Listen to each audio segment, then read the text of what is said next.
Definitely don't want to, you know, muck around. But then at the same time, Crystalline brought it back against Glue, and that's a character we've never seen him play before.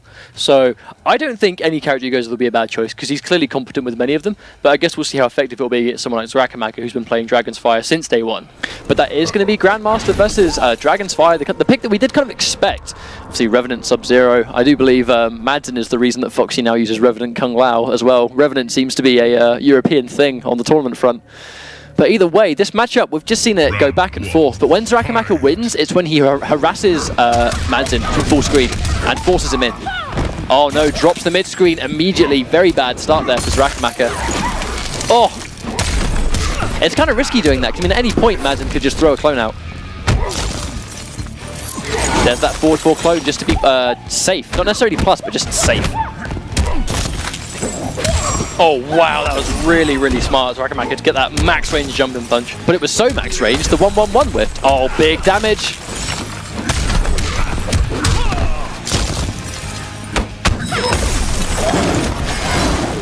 Now the interesting thing there is he has got the jar out of play. Here come the run cancels. Here it comes. Backdashes away. Oh, really nice smart stuff. Keep himself from landing on the ice ball. Both players one combo away from taking this round, but depends if they opt to use Breaker or not. Catches down 3 on hit. Meteor burns the run cancel. Madzin lets himself get hit to get the damage out. So he just gets out of that sequence altogether. Oh, honestly, he was so patient from full screen, it's hard to believe he actually got hit by that full screen slide. I was thoroughly expecting him to block it, but he didn't. So Madzin's going to take the first round. Wow, and there's a read. I like it when Sub-Zero players almost use the clone as a parry, just in the neutral to get that hit. Oh, the back 2. Good breaker to keep himself from taking big damage. Oh, speaking of big damage. Oh, 43% meterless. And there's the overhead. That's going to be a clean game 1. Drops the hard knockdown though, so you were saying Xarakamaka signs of life. Oh, bad save. Xarakamaka makes the comeback, but he can't, unfortunately. I like it when Sub-Zero players use the slide to get in. It's just you're still minus on width, so you have to be careful about pressing buttons, but clearly Madzin was ready for it. Takes himself a very quick game 1 over Xarakamaka. It was a clean game from Madzin. Flawless as well to finish things off. But as you said, that's what I really like about the Grandmaster players that use the ice clone as a parry. They don't just kind of, you know, use the clone at all times, just as a means to just go like, here's an obstacle, get around it. Like, they use it on a read. The only time we ever saw him go outside of the corner for the clone was when he thought that Xarakamaka was going to go in and do something. You know, other than that, he was trying to establish a strong neutral. If you establish a strong neutral, you're going to get more hits in the neutral, and if you do that, it's going to lead into a full combo, which is going to corner carry and put you in a really good situation. So Xarakamaka, I think he's going to go to Dragon's Fire. He's hovering over it in the character select. I don't think he can win with Dragon's Fire, but again, he didn't really get a chance to do anything from full screen. Because before we've seen him go to Flame Fist to put up with that full screen zoning game, and the last time we saw him take a game off Madzin Sub-Zero with Flame Fist, Madzin went straight to Blood God, because that's a matchup that Flame Fist really struggles with. Windmill punches versus damage mitigation, like, give me that meter all day. Do you know what I mean? Like, exactly. It's definitely a manageable matchup for him. But he has opted to go straight back for Dragon's Fire into game 2. Oh, nice. Now, what Xarakamaka needs to do is this kind of full screen game. If you can just harass Sub-Zero, and just like that, just keep him far away. The second he gets in, try and capitalize on that impatience. And this, unfortunately, is going to trade and eat that full ice ball. Oh, no. Tries to punish back 2, doesn't get it. Doesn't confirm it to full stream, keeps himself safe, but still gets hit by a clone. Hard knockdown, clone comes out. Tough times, gets the reset with a throw. They call that one the taco. They do indeed. Hard knockdown once again into clone. Wants the mix-up. Oh, and he gets the low. Madzin's not dropping him anymore. Hard knockdown once again. Same damage. Gets the overhead. I mean, it's just a complete dice roll mix-up in that situation. All of which is safe because the clone is that insurance policy on those 50-50s. Sub-Zero is so powerful, man. Just gets that corner game that really hard to deal with. And this is Liu Kang. Like, yeah, he has very fast advancing armor, but even that doesn't work against the clone.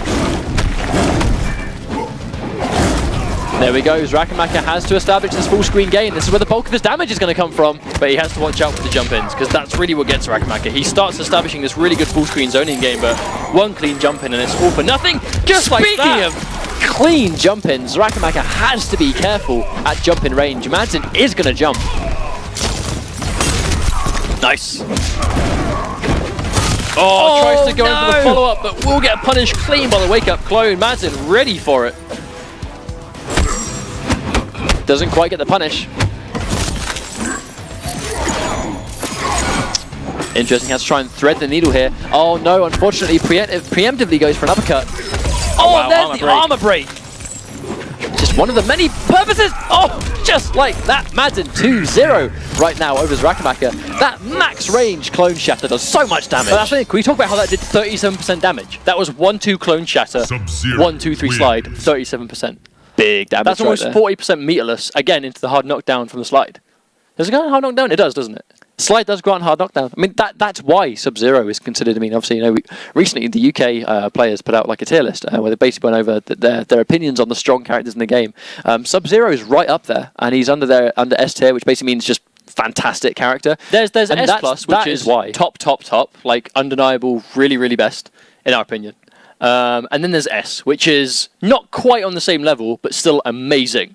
And Sub-Zero is up there for us, just because of that. Because that corner carry into arguably best corner game in the game.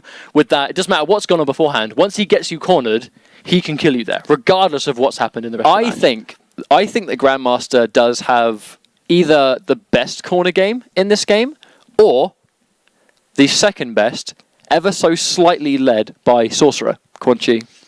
I honestly think that I think the best corner game, there's definitely a toss between Sorcerer, Quan Chi, or Grandmaster Sub. Because they both will essentially do the same job. Only, you know, one of them is sitting in armor at all times, which on a hit will either hard knock down into armor once again. One of them sitting in armor, and one of them sitting behind an armor break, which stuns on hit. Exactly. So it's kind of like, you know, you kind of pick your poison in that regards, but the reason what Madzin is putting on right now is exactly why people think that Sub-Zero is as strong as he is. It's why we rate him so highly. In the right hands, this character is a nightmare, but only in the right hands. And, you know, Madzin is doing a really good job of showing that right now. Gets a good first hit there on the down 4. I mean, again, neither which character uses meter as such, but Madzin now has the bar to either go for a meter burn clone if the Xarakamaka gets in, or he's got reversal if he needs it, or a breaker, you know, even then. Good use of the interaction just to get out of that corner. Wow, chases down the backdash. That was smart by Xarakamaka. Oh, catches him pressing buttons or something. And there's that plus string. Madzin again tries to jump out. Plus again. Just doesn't want to be in that corner. It's almost like Xarakamaka was actually... Oh, drops it again. You see Madzin attempting to go for the clone punish again, but a bit too close this time. Interesting uppercut whip right there. Does it too early or late? I can't even tell, but a clean round 1 to Xarakamaka. But no bar either. Madzin sitting on full bar. So one end of the spectrum to the other right here. Oh, not again. That max not range. again. Gets a quick run in as well, just to make it confirm. Smart stuff from Madzin. Run cancel. Oh, low. Blocks overhead. Gets a clean punish this time. That's the punish he was missing. The little extended run, just try and chase down a potential backdash. Sub-Zero does have a fantastic backdash. Oh, no! Wow.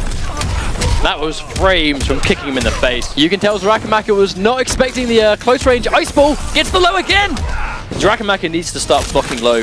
But if he blocks low, he eats overhead. No, but it's from the range of 1-2. That's also the range of overhead, that's the problem. There's the plus frames. Madzin tries to jump.